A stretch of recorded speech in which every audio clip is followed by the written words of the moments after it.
अस्सलाम वालेकुम दोस्तों, कैसे हो? मुझे उम्मीद है कि आप सभी सही हो गया। आज जो हम बात करने वाले हैं, 2-3 बड़ी खबरें आ रही हैं निकल के। आप ज़रूर वीडियो को शुरू से लेकर आखिर तक देखें, आपको पूरी जानकारी मिलेगी। सबसे पहली खबर की तरफ बढ़ते हैं, जो क्या बड़ी खबर आ रही है निकल के दिसंबर के लास्ट तक। अगर आप एक प्रवासी हैं तो आपने अपना बायोमेट्रिक करा लेना है।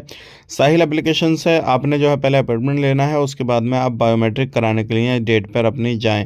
अगर नहीं कराते हैं तो फिर आपका लेन देन वगैरह जो भी है वो ख़त्म हो जाएगा और आपको जो है परेशानी आ जाएगी बाद में जब आप बायोमेट्रिक कराएंगे। तो दिसंबर का टाइम है अभी आपके पास में, आप दिसंबर के अंदर पूरे तरीके से बायोमेट्रिक करा लें।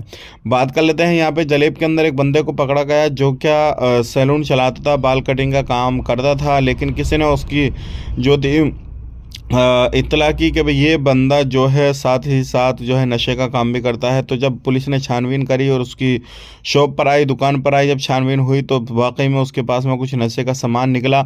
अब आगे कोर्ट के लिए भेजा गया है उसको जो है फैसले के लिए। अब देखो फैसला क्या होता है। अब उसको सज़ा होगी जितनी भी होगी और उसके बाद में जो है उसको हमेशा के लिए फिंगर करके कुवैत से निकाल दिया जाएगा। बात कर लेते हैं 1 दिसंबर से लेकर 5 दिसंबर तक लगभग 300 से ज़्यादा लोग जो है वो पकड़े गए हैं जो कि एकामा का उल्लंघन कर रहे थे, जो कि बिना एकामे वाले थे। अगर बात करें 5 से 10 दिन के अंदर लगभग 600 से ज़्यादा लोगों को डिपोर्ट किया गया है। तो अगर आप लोग कुवैत के अंदर रहते हैं तो डिपोर्टेशन भी काफ़ी ज़्यादा तेज़ी से हो रही है और जो पकड़ धकड़ भी काफ़ी ज़्यादा तेज़ी से हो रही है।